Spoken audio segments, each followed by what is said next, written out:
émission lancée, mesdames et messieurs. Bienvenue à ce nouveau numéro de votre magazine d'interaction républicaine et démocratique dénommé Actualité croisée. Vous nous suivez de partout à travers le monde. Vous êtes à Atlanta, vous êtes à Durban, vous êtes à Johannesburg, vous êtes à Bongandanga, vous êtes à Congo, vous êtes ici à Kinshasa, capitale de la RDC, vous êtes à Tchangwa Limete.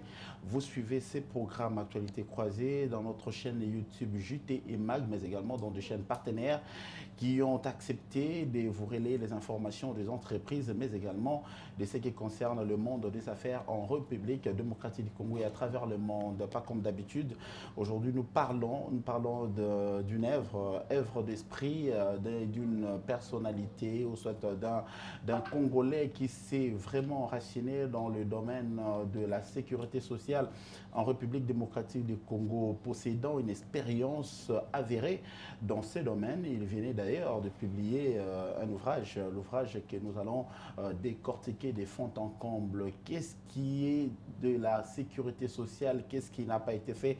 Qu'est-ce qui reste fait, le méandre de la sécurité sociale en République démocratique du Congo? Est-ce que les définitions, les mots trouvés dans cet ouvrage trouvent son sens et à sa place?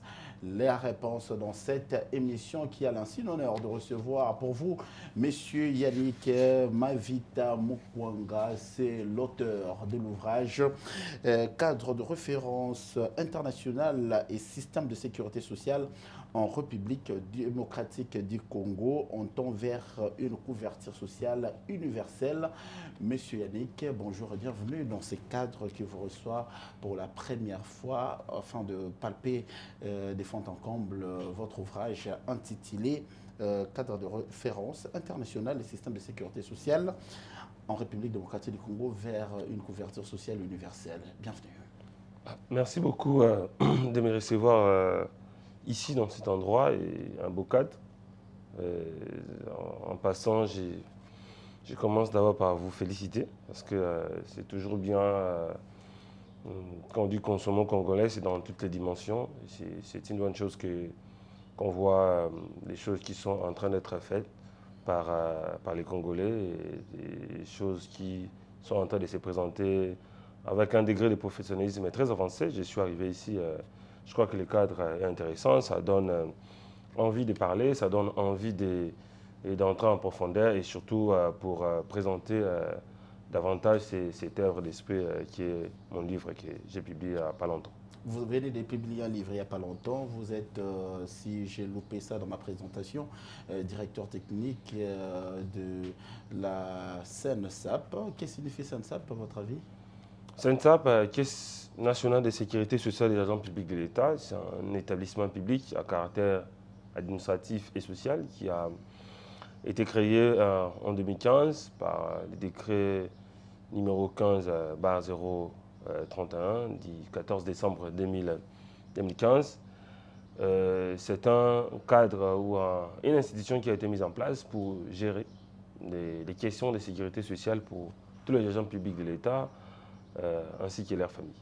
Il y avait un souci pour créer cette institution. Aussi longtemps, il en existait déjà une institution qu'on connaissait depuis belle lurette, la CNSS. Bien sûr, déjà le problème s'est posé. À l'origine, il faut quand même noter que les agents publics de l'État n'étaient pas affiliés à la CNSS, donc, ou obligatoirement affiliés à la CNSS. Donc ces agents-là relevaient dans un système de sécurité sociale qu'on appelle communément les systèmes octroyés. Ça signifie qu'aujourd'hui, vous travaillez, c'est toujours le même trésor public qui vous paye les salaires. C'est encore le même trésor public qui paye la retraite de ces agents-là. Et c'est un système qui était exposé à des aléas budgétaires. Donc, si aujourd'hui, il n'y a pas assez d'argent dans les trésors publics, on ne va pas privilégier les retraités. On va d'abord commencer par payer des actifs pour voir les retraités plus tard.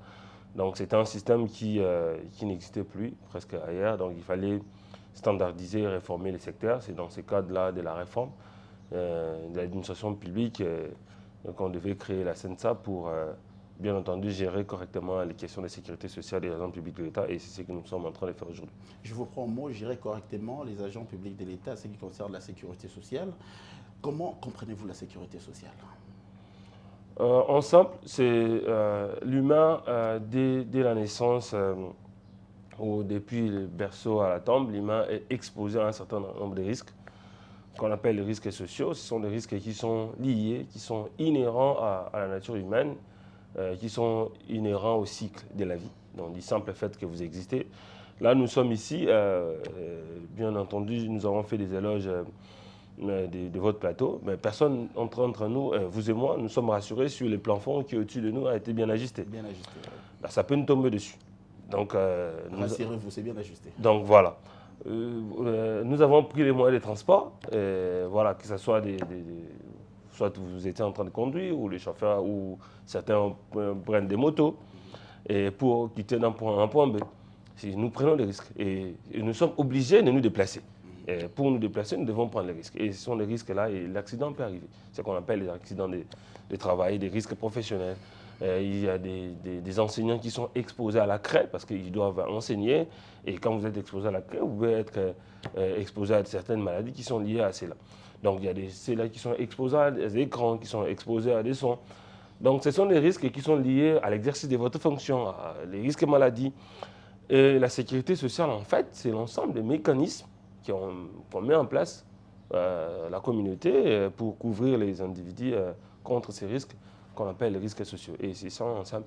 Donc c'est la couverture contre les risques sociaux. Alors aujourd'hui, est-ce qu'il faut prendre les cas de la République démocratique du Congo, hein, un pays qui a instauré un système de sécurité sociale qui aujourd'hui, s'il faudra remonter dans les générations passées, on se dira que ça n'a pas vraiment donné un produit des fruits. Aujourd'hui, si je parle de l'INSS, l'ancien UNSS, l'actuelle Caisse nationale de sécurité sociale, est-ce qu'aujourd'hui, s'il faut évaluer les nombres de travailleurs, des agents de l'État, pensez-vous qu'il y a une sécurisation sociale que ces agents-là trouvent leur compte?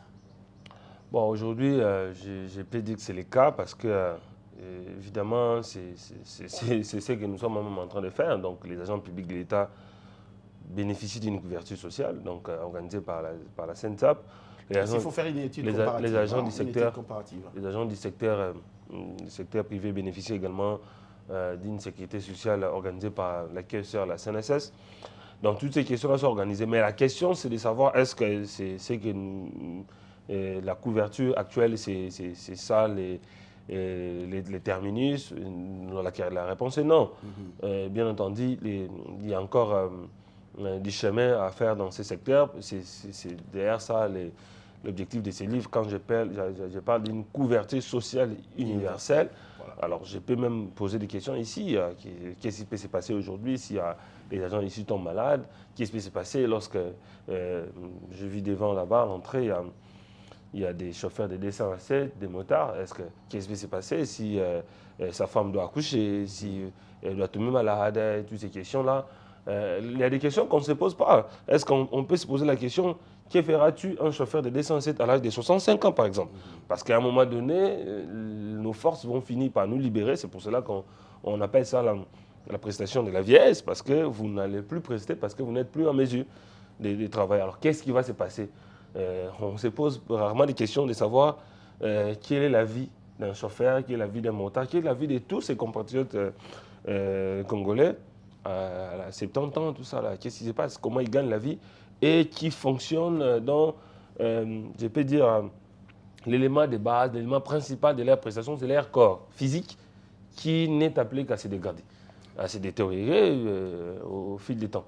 Alors, c'est ces questions-là, c'est pour cela que quand on parle de la couverture sociale universelle, c'est vraiment pour tout le monde. C'est vraiment pour tout le monde. Et dans un pays où l'économie est entièrement dominée par les secteurs informels, alors il y a vraiment des chemins à faire, surtout en ayant traqué ces secteurs-là pour voir davantage qu'est-ce qu'on peut faire. Les livres donnent quelques pistes. Quelques pistes. Nous allons entrer dans le vif des vifs. Ici, si le cadre peut prendre, nous parlons de ces cadres de référence internationaux du système de sécurité sociale en République démocratique du Congo. Ouvrage porté sur les fonds baptismaux le 22 mai, avril ou mai? Le 22 avril. Le 22 avril dernier, c'était à Sultani Hotel. Cet ouvrage parle de tout ce qui concerne la sécurité et sociale. Avec l'auteur, nous allons essayer de fond en comble, de décortiquer le contour et les détours de toutes les questions posées qui devront, par ailleurs, avoir des réponses quand même. Alors, quand vous parlez des cadres de référence internationale universelle, pourquoi avoir choisi ces thèmes? D'abord, les systèmes de sécurité sociale, et très rapidement, quand nous avons intégré le secteur, la première des choses qu'on a compris, que c'était un secteur très organisé. Le secteur de la sécurité sociale, c'est un secteur, bien que très méconnu dans l'opinion publique congolaise, mais c'est un secteur qui est très organisé, très encadré à l'international. Les secteurs disposent déjà des instruments internationaux qui existent, les instruments que chaque pays ou chaque État membre devait juste... comment je peux dire, mettre en musique, mettre en œuvre, évidemment, dans le cadre de son pays, ou harmoniser ou adapter pour avoir des résultats. C'est pour cela que j'ai parlé d'un cadre, pour voir d'abord sur le plan international quels sont les cadres qui existent, quels sont les instruments qui existent dans ces cadres-là. Alors, les cadres de référence internationale en question, c'est quoi? Depuis 1952, l'Organisation internationale du travail que nous connaissons, la première agence des Nations Unies, la première agence spécialisée des Nations Unies, avait mis en place un instrument international de grande portée qu'on appelle les normes minimum de la sécurité sociale. Les normes minimum de la sécurité sociale, ce sont des normes qui édictent, voici les minimums que chaque institution, chaque membre de la communauté peut bénéficier au titre de la sécurité sociale. Et dans ces cadres, dans ces documents, l'OIT a présenté les 9 risques sociaux auxquels on doit couvrir chaque individu. Et puis les minima que chaque individu peut bénéficier. Par exemple, on parle des risques vieillesse, on parle des risques d'invalidité. Parce qu'aujourd'hui, comme j'ai dit, quelqu'un peut sortir comme ça là, et il y a un accident qui arrive. Et si vous êtes quelqu'un qui est habitué à utiliser vos mains, et puis vous perdez l'usage de vos mains, c'est fini, vous êtes en stand-by. Vous êtes à côté, à la maison, et en même temps, votre vie continue. Alors, quel est le type de protection qu'on doit mettre pour protéger cet individu-là, parce qu'on ne doit pas l'envoyer à la morgue directement. Donc, ce sont des questions comme ça là. Et puis, l'OIT parle des minima qu'on peut organiser, et ces instruments. Il y a encore un dernier instrument dont l'ouvrage parle, c'est les recommandations descendées de l'OIT. C'est la toute dernière recommandation de l'Organisation internationale du travail sur les socles de la protection sociale, les socles nationaux. Donc là, par exemple, on dit dans chaque pays, il faut la base dans chaque pays, c'est les santé de base, mais c'est aussi un revenu minimum de base. Moi, c'est là le grand problème aussi. Ouais, moi, j'ai grandi en fait dans des quartiers populaires. Et je ne sais pas, vous vous souvenez, si peut-être vous avez aussi expérimenté cela. On constate que vous allez voir que dans un manguier où on met je ne sais pas quoi, un petit habit en rouge que personne ne peut y toucher. On met, je ne sais pas, ça doit être même dans un champ, dans une plantation, je ne sais pas, des légumes, on met des... Mais en fait, c'est plus tard que j'interprète maintenant cette idée-là en termes des socles de la protection sociale. Ça signifie qu'il y a des gens... Là vous avez tiré votre inspiration. Oui, ça signifie qu'il y a des gens qui sont en mesure de voler une mangue. Vous comprenez un peu? Ça signifie qu'on conçoit qu'on peut voler une mangue. Donc ça signifie que ça, c'est les niveaux de base de la famine. C'est le niveau de base de quelqu'un. C'est ce qu'on dit, l'OIT dit, qu'il faut mettre des socles de protection sociale pour garantir un revenu minimal à chaque individu dans une société pour que l'individu n'arrive pas à cette indignation. Parce que si on n'arrive pas à garantir un niveau minimal de chaque revenu, les gens vont voler les guines, les gens vont voler même des mangues pour venir. C'est le niveau élémentaire d'indignation qui est intolérable pour un humain. Donc c'est ce qui est... Et puis de l'autre côté, avoir accès à des soins de santé essentiels. Pas forcément des soins spécialisés, mais ne fait-ce que lorsqu'une personne est malade, il doit savoir un peu là où il doit se soigner. Et là, je salue en même temps le projet qui est aussi dans le pays, qui n'a pas encore atteint sa maturité. J'ai parlé de ça, le livre parle de ça. C'est le projet de la couverture santé universelle avec les fonds de solidarité de santé qui a été mis en place, tout ça. Et c'est un grand projet à terme et ça va nous permettre d'avoir des bons résultats et surtout d'aller vers cette démarche que nous appelons la couverture sociale universelle. Alors, quand on accouche un ouvrage, en tout cas, on a toujours des référentiels sur la réalité du terrain. Oui. Nous sommes en République démocratique du Congo. Je vous ai tantôt posé la question de savoir, est-ce que vous avez cerné les réalités sur la sécurité sociale? Si ça se comporte comment? Est-ce qu'on a une certaine évolution? Parce que l'auteur a écrit, l'auteur s'est posé des questions. Ces questions-là devront, on sait que nous sachons, avoir des réponses escomptées. Vous êtes directeur technique dans une entreprise publique qui est pour la sécurité sociale des agents publics de l'État. Aujourd'hui, les questions qui sont posées, des questions fondamentales qui sont posées dans cet ouvrage, comment aujourd'hui on peut ramener dans le cadre référentiel les gens qui bénéficient de la couverture sociale en République démocratique du Congo par rapport aux questions posées dans votre ouvrage? Donc, merci beaucoup. Comparativement à ce qui se passe dans d'autres cieux. Ouais, merci beaucoup. Évidemment, il y a eu beaucoup de comparaisons, surtout avec certains pays d'Afrique, parce qu'il y a quand même des pays qu'on peut se comparer, qui sont très avancés en matière de couverture de santé universelle. Je parle peut-être de la Côte d'Ivoire où j'étais récemment. Les questions sont très avancées. Sur les questions, j'ai visité la Caisse nationale d'assurance maladie qui œuvre pour offrir à chaque Ivoirien les questions de base en matière de santé. Comme j'ai dit que nous sommes évidemment aussi déjà lancés dans le cadre de ces projets, nous, dans notre pays. Les fruits bien, de ces travaux ou bien de ces réformes seront bien évidemment récoltées d'ici là. Et nous espérons fermement. Alors, c'est que je peux surtout souligner parce que dans cet ouvrage ici, nous avons posé des diagnostics. Donc, il y a des diagnostics, nous avons parlé des cas de référence, mais en même temps, il y a un chapitre qui s'intitule un peu diagnostic de notre état actuel. Quel est l'état de l'État congolais en matière de la couverture sociale universelle? Où est-ce que nous nous trouvons? Les livres parlent de où est-ce que nous nous trouvons. En même temps, l'État congolais n'a pas un programme comme ça, couverture. Bon, il y a un programme, il y a une politique nationale de protection sociale, mais ce n'est pas vraiment ça la question, c'est surtout quelles sont les pistes et les solutions, comme je dis. Voilà, l'ouvrage parle dans son dernier chapitre des pistes et des solutions pour lesquelles nous devons emprunter pour que nous puissions y aller. Parce que l'idée majeure en ce qui concerne cet ouvrage, c'est faire bénéficier à chaque Congolais de la sécurité sociale. C'est une obligation? Oui, c'est une obligation parce que le droit à la protection sociale, c'est un droit humain. Depuis la Déclaration universelle des droits de l'homme en 1948, c'est une obligation. Donc c'est une obligation que chaque Congolais puisse bénéficier de la protection sociale. C'est un droit fondamental, c'est un droit humain. C'est un droit humain. Et ici, l'ouvrage propose comment ce droit humain-là peut être quelque chose que chaque Congolais peut palper et bénéficier normalement. Comme je dis, c'est le droit de mettre en place des instruments pour bénéficier de la protection sociale à une maman qui prépare ses champs au niveau des grands Bandundu, au niveau des Bongandanga. J'aime beaucoup les territoires, je l'ai visité à Mongala.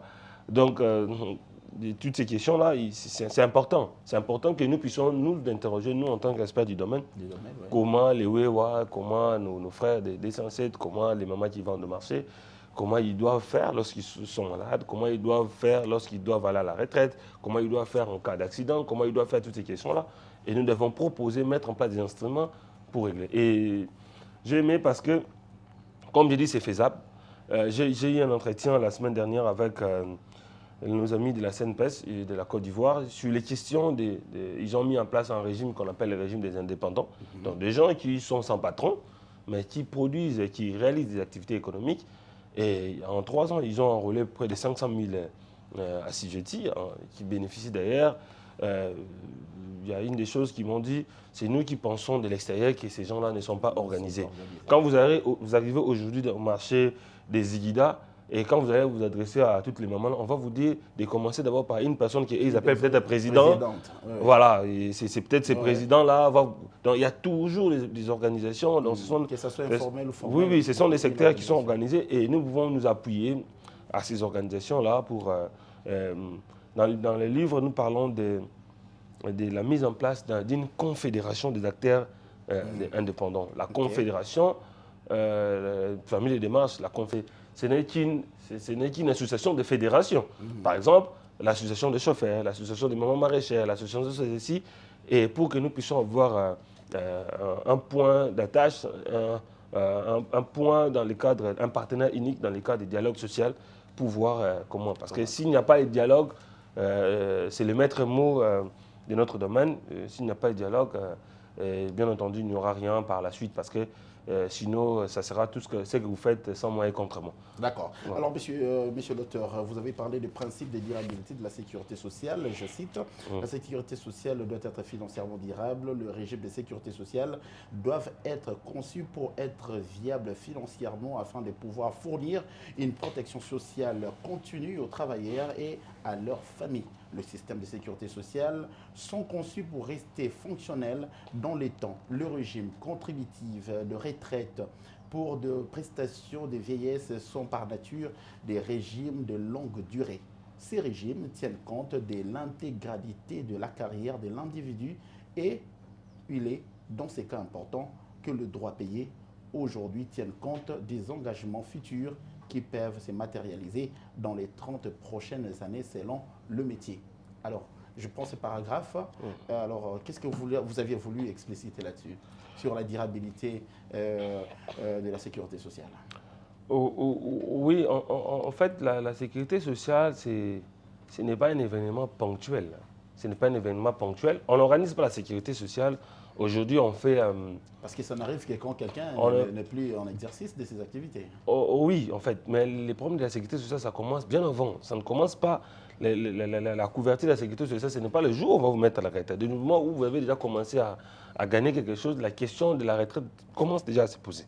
C'est pour cela que les gens qui ont des fiches de paie à la fin, ils vont voir peut-être code part. Je parle surtout les gens qui sont au travail dans le secteur privé, ils vont voir peut-être la code part CNSS, par exemple. C'est au moment où, parce qu'en réalité, à la fin, on vous restitue ce que vous avez cotisé pendant votre carrière. C'est un régime contributif. On va vous donner ce que vous avez donné à la caisse. C'est pour ça qu'on appelle une caisse. Les mots utilisés a tout son sens. C'est une caisse. Donc, vous mettez l'argent dans une caisse pour récupérer ça plus tard. Donc, c'est vraiment la caisse. Avec beaucoup de conditions. C'est vraiment la caisse au sens primaire. Évidemment, des conditions, tout ça. Mais dans tous les cas, vous allez récupérer votre argent. Mais vous allez récupérer tout ce que vous allez. La durabilité, parce que les questions de la viabilité financière s'imposent. Nous, quand on est dans le secteur de la sécurité sociale, le problème n'est pas aujourd'hui de faire un coup, je ne sais pas quoi, un coup d'éclat, un coup d'opinion publique à tous les gens pour dire j'ai donné 1 million de fonds de retraite à tout le monde. Non, la question ne se pose pas à ça. La question, vous devez donner 1 million aujourd'hui, vous devez demain et éternellement. Donc vous devez donner l'argent que vous avez décidé de donner, vous devez donner pour toujours. C'est pour cela que ce que nous donnons doit avoir un lien direct avec ce que nous recevons. Ce que nous donnons doit avoir un lien direct avec ce que nous recevons. Mais, au titre des cotisations, bien entendu. Laissez-moi vous prendre un peu, je vais mettre une parenthèse. Vous avez étalé des dispositifs qui sont légaux ici, que toute institution devront respecter. Mais il y a quand même un contraste.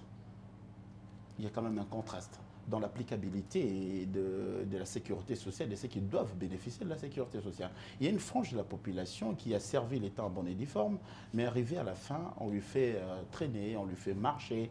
Je sais qu'aujourd'hui, je vais jeter des fleurs à la Caisse nationale des sécurités sociales des agents publics de l'État, à la SENSAP, qui est en train de faire des efforts, qui est en train d'enrôler les agents publics de l'État dans tous les secteurs et dans tous les domaines pour qu'ils se retrouvent. Mais dites-moi, dans cet ouvrage que vous avez rédigé, publié, est-ce que les questions de traîne, les questions de faire marcher les gens, les questions de faire ne pas reconnaître à celui qui a travaillé pendant tous ces temps vont trouver des réponses?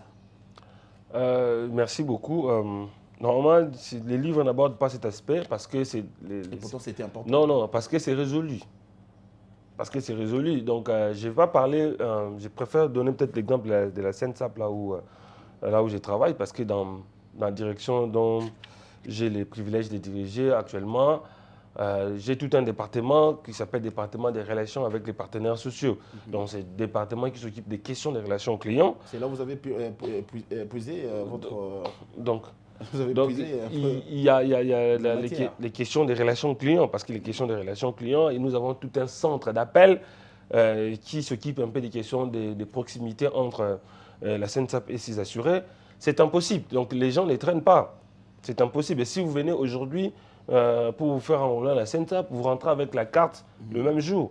Les taux de file d'attente, lorsqu'on reçoit le dossier, c'est 6 minutes. 6 minutes. Donc, 6 minutes. C'est chronométré. Donc, c'est 6 minutes, lui.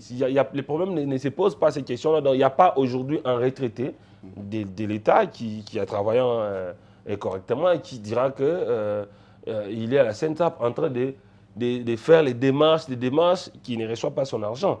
Non, à moins qu'il y ait un cas technique des réclamations, parce que les réclamations, ça fait partie de la gestion courante d'une société, mais nous parlons vraiment de manière classique. Si vous déposez votre dossier, et 30 jours après, vous devez être aligné parce qu'il y a des vérifications, des contrôles qui doivent être effectués. Et dans les vérifications-là, l'agent n'intervient pas. L'agent est rentré à la maison et il va attendre la prochaine paye pour recevoir sa paye. Et selon les moyens qu'il va, l'agent ne va même plus commencer à venir à la SENSAP pour recevoir son argent. L'argent va tomber dans les comptes que l'agent nous communique. Alors, vous avez dit tantôt que tout le monde est éligible à la sécurité sociale. Hein? Oui. Vous avez dit que tout le monde est éligible. Oui. Même l'enfant qui est né aujourd'hui est éligible à la sécurité sociale. Non, peut-être que les mots ça a peut-être tout son sens. La couverture de la sécurité, c'est un droit pour tout le monde. Et droit pour Même tout le pour monde. des fous. Bien sûr, c'est un droit pour tout le monde. Aujourd'hui, si quelqu'un est malade, on doit. Dans le régime, il y a même ce que j'ai mis un peu dans le cadre de la couverture de santé universelle, il y a tout un régime qu'on appelle le régime des personnes vulnérables. Les régimes des personnes vulnérables, nous avons parlé de ça aussi, les régimes des personnes vulnérables, ce sont des personnes qui ne cotisent pas. Qui ne cotisent pas, évidemment, cela dépend, et c'est là le résultat, parce que ce sont des gens qui ne gagnent pas non plus de l'argent, mais lorsqu'ils sont malades, ils doivent se faire soigner. Ils sont soignés au nom de la solidarité nationale. Et voilà, il y a des personnes qui cotisent. Et nous avons même, dans le cadre des livres, fait un lien comment on peut payer, comment on peut financer le régime des personnes vulnérables. Les livres parlent un peu de ça en jetant un clin d'œil à ce qu'on appelle les fonds miniers pour les générations futures. Les fonds miniers pour les générations futures. Les fonds miniers pour les générations futures, ça veut dire quoi? Bon, les fonds miniers pour les générations futures existent déjà dans les pays. C'est un fonds qui a été mis en place dans le cadre des nouveaux codes, des codes miniers. Ça a été mis en place dans le pays et ça permet à notre pays d'avoir un peu des quotités un peu qui sont liées un peu dans le cadre de l'utilisation de l'exploitation minière dans le pays, parce que comme vous le savez, pour les générations futures, ça permet, c'est un fonds souverain pour permettre à l'État d'intervenir dans le cadre de la croissance économique de notre pays. Alors nous avons demandé à ce que si ces fonds-là peut aussi être utilisé dans le cadre de la sécurité sociale. Actuellement, dans la littérature, dans la sécurité sociale, on parle des financements innovants. Il est conseillé à des pays d'utiliser, de créer, de mettre en place des fonds spéciaux, des fonds qui sont liés aux ressources naturelles dans un pays pour financer le secteur de la sécurité sociale. Je donne par exemple l'exemple de la Côte d'Ivoire. La Côte d'Ivoire, c'est un pays comme... Vous aimez la Côte d'Ivoire, hein? Oui, bien sûr. C'est un pays exemplaire. Bien sûr, en Afrique... Vous êtes ivoirien? Je suis congolais, mais j'ai fait beaucoup la Côte d'Ivoire. Et puis, ils sont très avancés dans le cadre des sécurités sociales. Dans notre métier, la reproduction ou des bonnes pratiques est quelque chose de très conseillé. Très conseillé. Nous devons copier les bonnes pratiques. Donc, par exemple, les fonds, ils peuvent mettre en place un fonds, par exemple, un fonds cacao. Alors nous sommes un pays dont l'économie est vraiment drainée par les secteurs miniers. Et c'est pour cela que j'ai conseillé, soit au lieu de créer un autre fonds minier pour financer la sécurité sociale, comme il y a un fonds minier qui existe, qu'on puisse réviser la situation pour voir dans quelle mesure on peut intégrer les questions de la sécurité sociale et surtout venir en aide pour les personnes vulnérables. c'est aussi un moyen de redistribution des ressources naturelles dans un pays. Dans un pays. La sécurité sociale. Alors aujourd'hui, la République démocratique du Congo, hein, on reste toujours dans les cadres de référence internationale et système de sécurité sociale en République démocratique du Congo vers la couverture sociale universelle, ouvrage publié par Yannick Mavita Makwanga. C'est lui l'auteur de cet ouvrage. Hein. C'est à consommer, à lire sans modération. Hein. Il faudra vous inspirer sur tout ce qui est écrit ici. Vous ne serez pas déçus. Vous aurez quand même des leçons et aussi des informations sur la sécurité sociale parce il a projeté pas mal de choses hein, sur la couverture universelle de la sécurité sociale. Alors, monsieur Yannick Mavita, vous parlez de la sécurité sociale, des questions fondamentales dans cet ouvrage. Merci beaucoup. Bon, les questions renvoient un peu plutôt à la sécurité sociale, à ses droits fondamentaux, qui, comme j'ai dit, auxquels tout Congolais devait bénéficier. Des questions fondamentales, c'est surtout l'état actuel de notre système de sécurité sociale. Il y a plein de choses qui ont été réalisées, ça c'est une bonne chose. Mais il reste des avancées. Hein. Mais il y a eu des avancées, et surtout en matière de la couverture santé universelle, parce qu'il n'y a pas de couverture sociale universelle, c'est la couverture santé universelle. Les questions de couverture santé universelle ont été sérieusement pensées. Voilà, les acteurs sont en train de le mettre en œuvre, mais les livres viennent encore pour donner encore certaines pistes de solutions pour renforcer en fait ces questions davantage. Il est important que nous puissions aller vers les secteurs, surtout les secteurs de l'informel. Parce qu'actuellement, comme j'ai donné l'exemple des motards, j'ai donné l'exemple des chauffeurs, des mamans qui vendent au marché, j'ai donné des exemples des agriculteurs, tous les commerçants, des avocats, des experts comptables, tous ces indépendants, toutes ces personnes-là. Et c'est en réalité, maintenant, dans le cas de notre pays, ce sont ces personnes-là qui sont extrêmement nombreuses. Donc, nous sommes minoritaires, des gens qui sont dans les secteurs qu'on appelle les secteurs des salariés, donc que ce soit les salariés du public ou les salariés du privé. Nous sommes très minoritaires. Si nous voulons vraiment aller vers la couverture sociale universelle, nous devons réfléchir dans quelle mesure nous pouvons organiser la sécurité sociale dans ces secteurs-là. Parce que ça doit nous intéresser. Et comment, comme j'ai dit, qui est la retraite d'un chauffeur de dessin et 7. Qui est la retraite, parce que ça arrivera. Et le mécanisme serait quoi, peut-être, si on veut y en arriver? Oui, dans le livre, nous avons proposé ce qu'on appelle une politique de monotaxe. Une politique de monotaxe parce que la littérature montre que la sécurité sociale ne marche que lorsqu'elle est obligatoire. Lorsqu'elle est obligatoire. Je vous ai posé la question tantôt de savoir si c'était obligatoire. Voilà, il faut mettre en place des mécanismes pour imposer la sécurité sociale à tout le monde. Les mécanismes, comment tout le monde peut cotiser. La politique des monotaxes, on montre qu'en réalité, tout le monde, même les DCN7, ils ont accès à un certain service formel pour pratiquer leur activité. Même activité, même bien que l'activité soit informelle.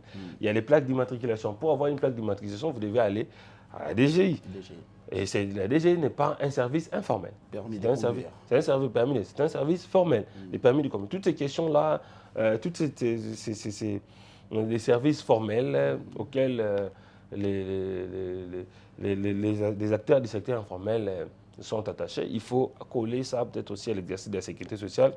Et en même temps, les services mobilisateurs comme la DGI ou tous les services-là doivent faire maintenant la ventilation pour voir ce qui doit aller au niveau de l'impôt, ce qui doit aller au niveau des caisses de sécurité sociale. Est-ce qu'aujourd'hui, dans cet ouvrage, vous pensez avoir réfléchi sur tout ce qui concerne la sécurité sociale? Bon, je ne peux pas avoir comme la prétention de le dire. Qu'est-ce que vous auriez mais au moment où j'avais arrêté, j'avais dit que c'est clôturé. Et je crois que moi, à mon niveau, j'avais fait J'avais fait tout ce que je pouvais faire, mais je ne vais pas tomber dans ce qu'un collègue me disait autrefois, la théorie de l'imposteur. Si je peux vous dire, dès que les livres ont été publiés, j'avais encore de nouvelles idées. De nouvelles idées. Voilà. Vous aviez encore de nouvelles idées? Bien sûr, bien sûr. Je suis déjà sur un projet et peut-être que ça va sortir l'année prochaine. L'année prochaine. Ouvrage préfacé par le directeur général de la Caisse nationale. L'ouvrage a été préfacé par les VPM Jean-Pierre Liao, post-effacé par... Voilà. Post-effacé par le directeur général. Alors, préfacé par son Excellence Jean-Pierre Liao et Bois, vice-premier ministre, ministre de la fonction publique, modernisation et de l'administration, innovation des services publics de la République démocratique du Congo, Jean-Pierre Liao. Et puis, postfacé par Junior Matamelanga, qui est le directeur général de la Caisse nationale de sécurité sociale des agents publics de l'État. SENSAP, vous nous suivez partout à travers le monde. Nous recevons sur ce plateau M. Yannick Mavita Mukwanga, qui est l'auteur de cet ouvrage que je vous invite à consommer avec, sans modération. Hein. En tout cas, il faut les entreprises publiques et privées, il faut avoir cet ouvrage. Ça va vous donner de l'inspiration et vous aurez quand même de principes, hein, comment il faudra faire adhérer vos agents hein, dans un régime de sécurité sociale viable pour que cela ne puisse pas vous échapper. Alors, monsieur Yannick, s'il faudra comprendre les biens fondés de cette réflexion, serait quoi?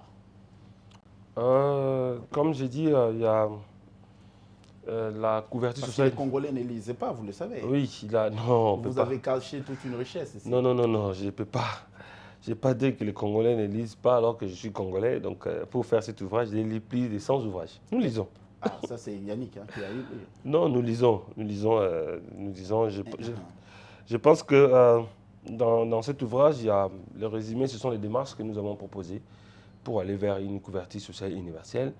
Et toutes les démarches qui ont été proposées ici ne seront pas réalisées en une fois parce qu'il y a des démarches qui demandent, enfin je disais, ça demande vraiment un véritable niveau même des systèmes d'information, des caisses de retraite qui vont organiser, mais d'ailleurs voire même la mise en place du plan de digitalisation de notre pays pour que nous puissions, parce que ça demande un degré de l'informatisation, de numérisation élevé pour atteindre un certain nombre de choses. Il y a l'organisation en ce qui concerne l'organisation de fédération, de la confédération à la fin pour les acteurs du secteur informel. Toutes ces questions, la politique de la monotaxe que nous avons parlé. Mais aussi, quelque chose que je n'ai pas insisté tout au long de cette émission, c'est aussi la culture de la sécurité sociale que nous devons lever. C'est pour cela que j'ai demandé même qu'on puisse intégrer les programmes de la sécurité sociale au niveau de l'école. Des écoles. Au niveau de l'école, parce que ça doit commencer... ça doit être dans le système éducatif. Oui, dans le système. Peut-être que, comme son Excellence, Madame Raïssa Malou, qui vient de prendre la tête de l'éducation nationale, c'est une personne qui est très attachée à des questions de l'éducation depuis longtemps. C'est l'occasion de commencer la réflexion, comment on peut modifier notre programme scolaire.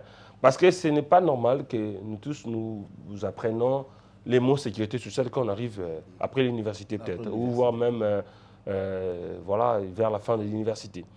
Donc c'est une culture que nous devons déjà intégrer. Ça va faciliter les débats si nous sommes déjà très avancés, beaucoup plus informés sur ces questions. Donc ça doit déjà commencer très tôt.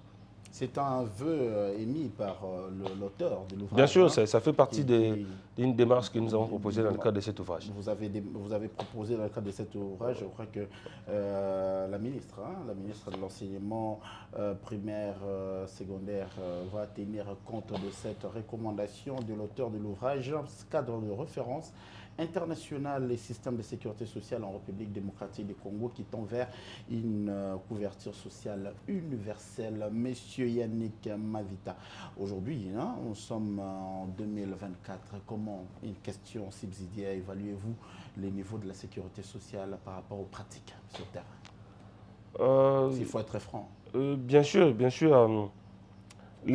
Actuellement, nous avons aujourd'hui la sécurité sociale.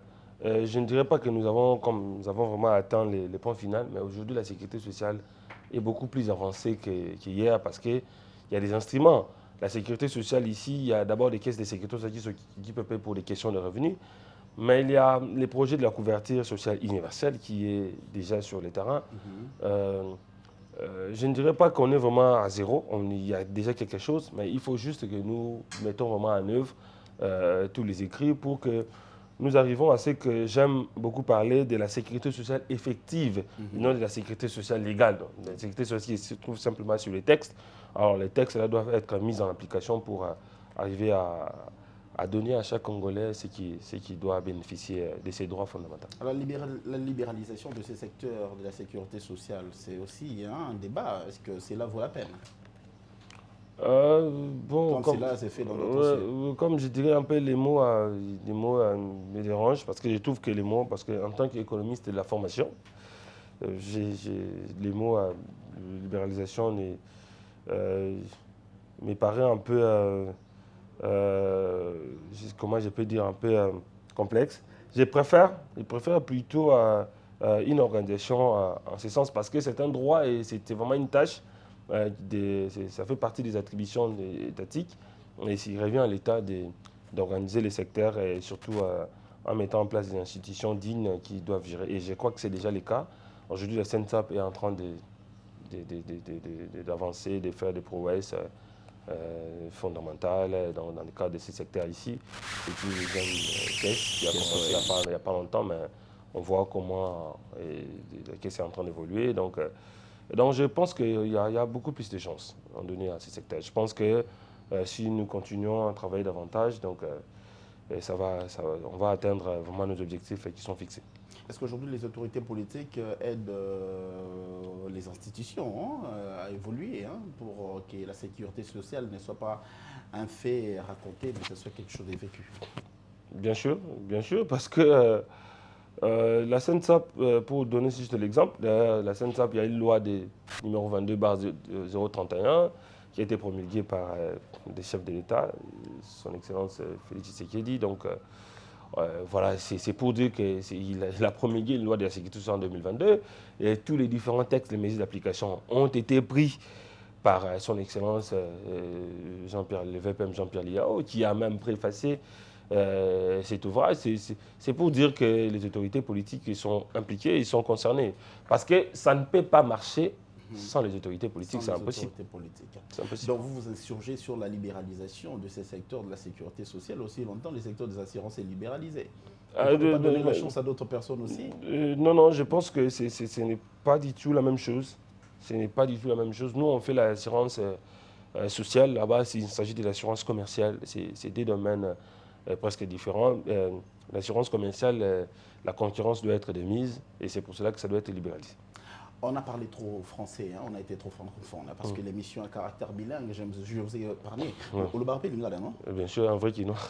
Qui ne peut le français mingi, bateau bangi ba congolais, ba congomani mingi ba pe livre yango yo komyo yo français belé, belé mama bi pour la autant en haute oui autant en haute moto receveur attend raté parce que bango so yo bombe mal quand faut on a livre bangi ce qu'on a yeba bango ba se retrouver dans le système de sécurité sociale. En tout cas, bon, donc, les livres, ils ont reflété tout ça dans le livre pour aider surtout les organisateurs, les gouvernants, les bandits, ça la peau, la sécurité sociale pour la bâtiment surtout. Comme tu dis, la sécurité sociale, ils ont droit à mouton. Ils ont droit à catégorie mobilité. D'ailleurs, ils ont droit à mouton. Ceux qui ont bateau, il faut attaquer, pour tout l'année la mine pour la sécurité sociale. Ils ont des bateau to sita bateau zolo bana bama bateka na wenze bata ba moto bande kona biso ba 257 bato na baza belé na Congo ko ka biso bato to kendara ouais baza belé na Congo donc faut occuper bon donc tant que problème na bango est résolu je ne pense pas que to comme na auto benga sécurité sociale la bâtiment surtout sécurité sociale universelle mais message ça que ils ont vraiment mingi pour na bango mingi mais dans pour na ba institution organisée ba institution na faut ba ko kende ko approcher Batouana, pourquoi tu as approché Batouana? Parce que si tu as approché Batouana, Batouana n'est pas comme Batouana, Bazao, Bazé, papier, Batouana, Bazar, organisé. Ce que tu veux, tu as dit, au coup de temps, mon chef, maman, surtout, papa, surtout, va s'identifier. Il y a des gens qui ont des questions sur toi. Donc, Bakinde va approcher Bango, va proposer Bango, va expliquer Bango correctement. Comme la bande les loyaux. Ce qui moutou, ok, bota, moi c'est ça bota na césarienne. Césarienne c'est quelque chose de passe. Et c'est là où moi coûte cher.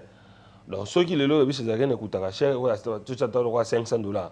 Moi n'attends rien à dire. Ah oui, bah c'est ce papa et maman ne bazar en bon ou pas. Ceux qui position 5 à la position césarienne. Complication $500, ça peut être compliqué pour la position surtout. Or, ceux qui sont sécurité sociale, ils ont cotisé pour bénéficier d'un service et belé. Voilà. Les lois ont cotisé peut-être $50, maintenant, comme on attend bénéficier service à 500, bénéficier service à 1000. Tout le monde va expliquer correctement la langue na robot yango azate. Tout le monde va expliquer où wazana zo kumese mo zo kumba moto boue et ça musala risque makasi. Ceux qui le sala accident, au sala accident moi travail à souté. Lo yo nous autres onde yango ende musala na yo. Marchandise na yo. Soko le sala accident au bukani kolo au sala souté. Au sala tango ko fa na ndaku moi pour les assuter aux ana bana aux ana cotiser pété. Au cotiser pété. Alors ce que dans le système de sécurité sociale aux cotiser tant au fa na ndaku na sécurité sociale aux en charge pour bando pesa au biso tout arriver des remplacements. Mambo ndambu e bando sungo en attendant aux ana ndaku. Mutu moto abo alikamba bongo. Mutu moto abo lelo zawe ozo sala kiwe tango okoma mukolo na ba 65 ans. Iso mona papa mo à 70 ans okuma moto. Makasi ezate. Mais na âge wana soko continue vivre ndeni. Au cause de retraite na yo tout ça. La question surtout on est dans la question au biso photo bactère sécurité sociale photo organiser bientôt à poussana comme na bi les montre mot il y a un domaine c'est le dialogue. Le dialogue social les sensibilisation au kutana batu ko solana batu ko expliquer bango ni les ali batu ba bisambongo ba cotiser pour na bakana bango ba invalidité na bango ba accident ba ko sala ba retraite na bango mouton so ba cotiser. Donc on a encore le temps et puis en même temps on a bien pour la sécurité sociale dans les pays. C'est normal que batu baza na ba résistance parce que changement et banque ça kaka changement tant zo banque songelo ba tegeza mabe. Mais zo banque ça. Donc voilà un peu le Nakolo. Monsieur Yannick m'invite à voir le ministre de la fonction publique Jean-Pierre Liao Ebois. Voilà encore un instrument.